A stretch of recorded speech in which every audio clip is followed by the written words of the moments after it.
오늘 아침에 읽은 본문은 이제 그 모압이라고 하는 나라에 대한 심판의 메시지가 기록되어져 있는데요. 모압은 이제 그 아브라함의 조카 롯의 후손이죠.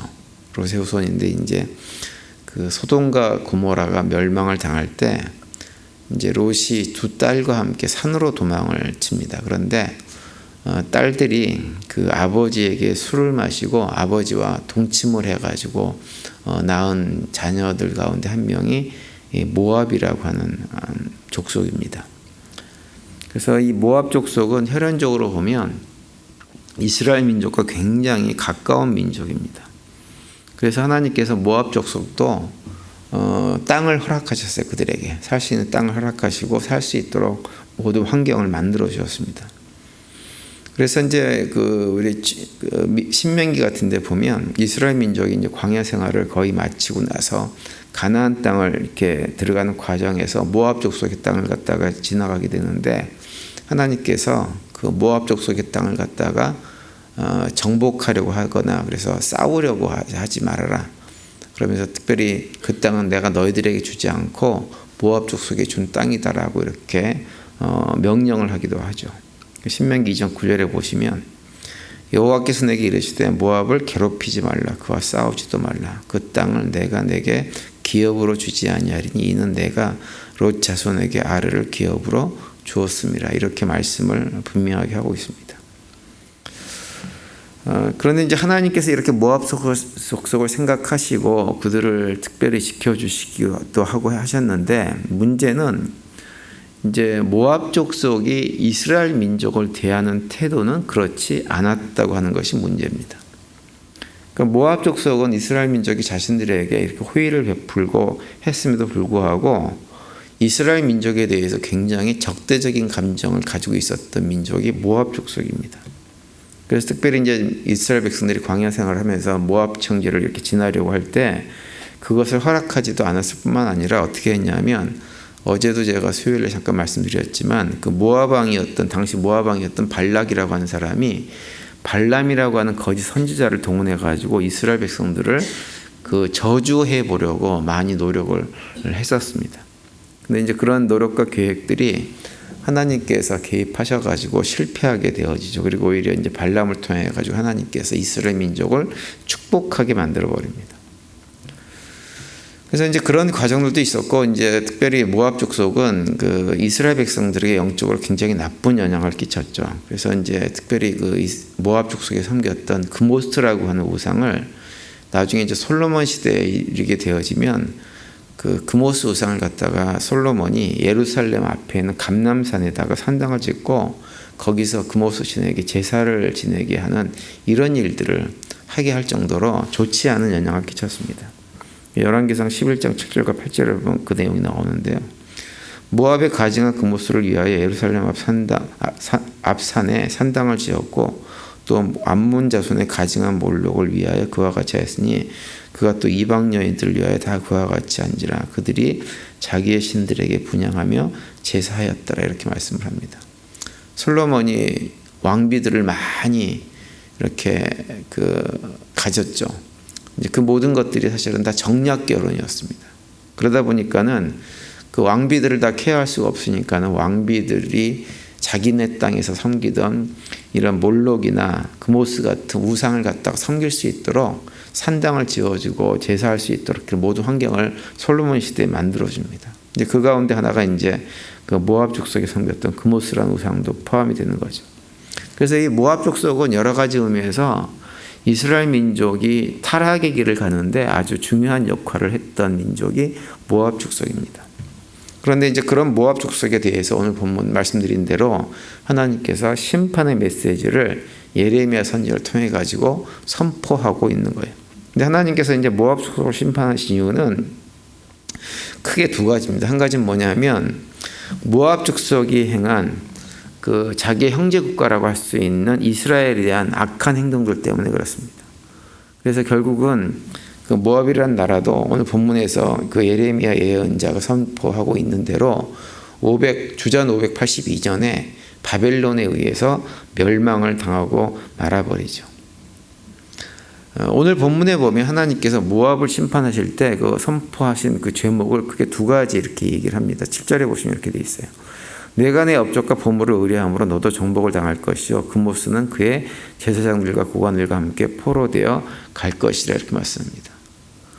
그러니까 하나님께서 모압을 심판하실 때 첫 번째로 이제 우선되는 심판의 이유는 모압이 자기의 동족이라고 혈족이라고 할 수 있는 이스라엘 민족이 굉장히 악을 행한 것도 있지만 또 한 가지 뭐냐면 그들이 자신들이 만든 우상을 섬기고 우상 그모스를 섬기면서 더불어서 자기들 손으로 벌어들인 이런 모든 업적과 보물들을 자랑하고 의지하고 했다고 하는 거예요. 모압이라는 나라는 이렇게 역사적으로 보면 그 바벨론에 의해서 멸망을 당하기 직전까지 크게 어려움을 겪지 않고 지냈던 나라가 모압이라는 나라입니다. 그래서 오늘 본문 바로 뒤에 11절에 보면 이런 내용이 나와요.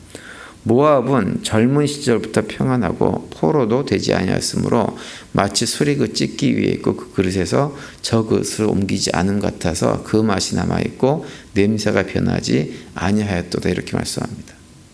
그러니까 얼마나 평안했으면 술이 그 찢기 위해 옮기지 않아가지고 그대로 남아있는 것처럼 그렇게 나라가 평안한 세월을 정말 오랫동안 지냈다고 하는 거예요. 그런데 그들이 그렇게 편안하게 오랜 세월 동안 지낼 수 있었던 이유가 뭐냐?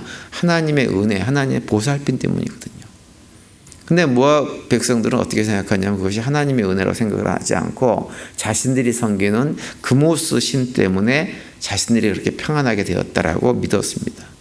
그리고 또 자신들이 열심히 일을 해가지고 노력한 결과로 그런 평안이 주어졌다고 늘 생각을 하면서 살았던 거죠.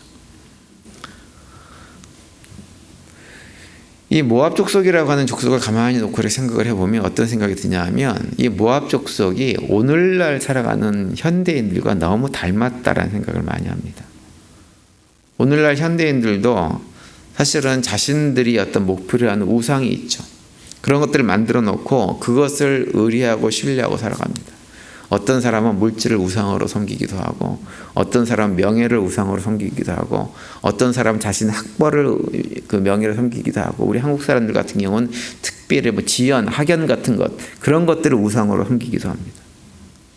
그러면서 그런 것들을 의지해가지고 자신들이 살아가면서 이 땅에서 뭔가 목표를 이루려고 얼마나 노력을 하는지 몰라요. 그런데 많은 경우에 보면 예수 믿지 않는 사람들 가운데서 어떤 사람들이 있냐 하면 살면서 크게 어려움도 겪지 않고 잘 먹고 잘 사는 사람들이 꽤 많이 있습니다.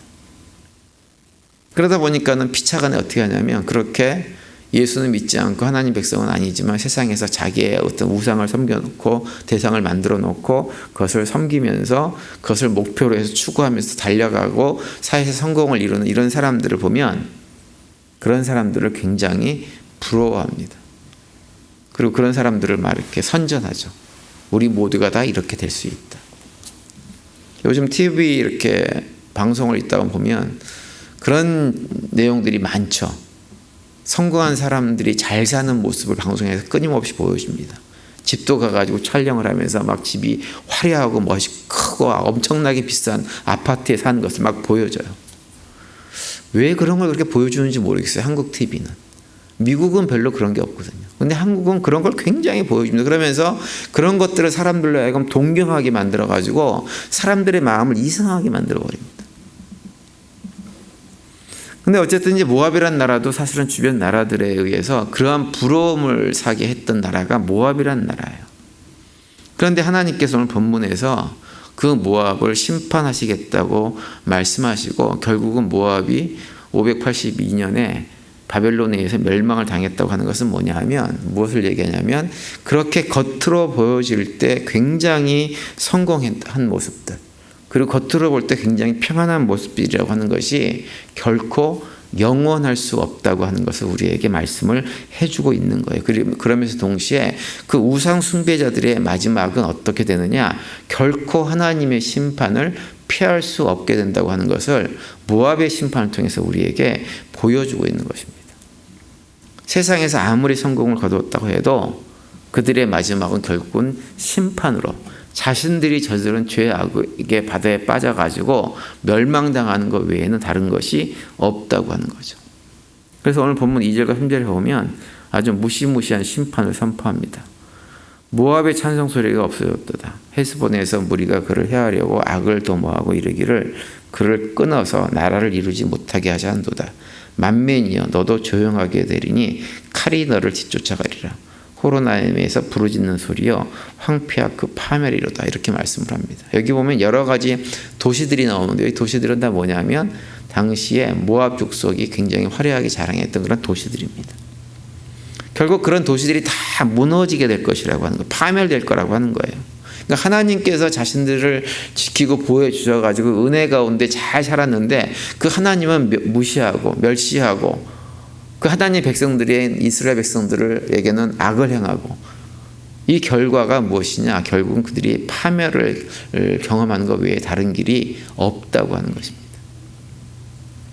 그래서 성경에 보면 특별히 잠언에 보면 우리에게 권면하는 말씀이 뭐냐면 우리 주변에 하나님을 알지 못하고 세상 가운데서 세상적인 방식으로 삶을 살아가면서 자신들의 탐욕을 채우기 위한 방식으로 삶을 살아가면서 성공한 사람들, 이런 사람들을 결코 부러워하지 말라라고 우리에게 권면해 주고 있죠.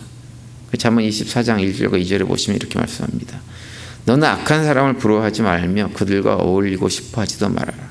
그들의 마음은 폭력을 꾀하고 그들의 입술은 남을 해칠 말만 하기 때문이다. 이렇게 말씀합니다. 그리고 19절과 20절에 보면 이렇게 말씀하세요. 행악자 때문에 분개하지도 말고 악인을 시기하지도 말아라.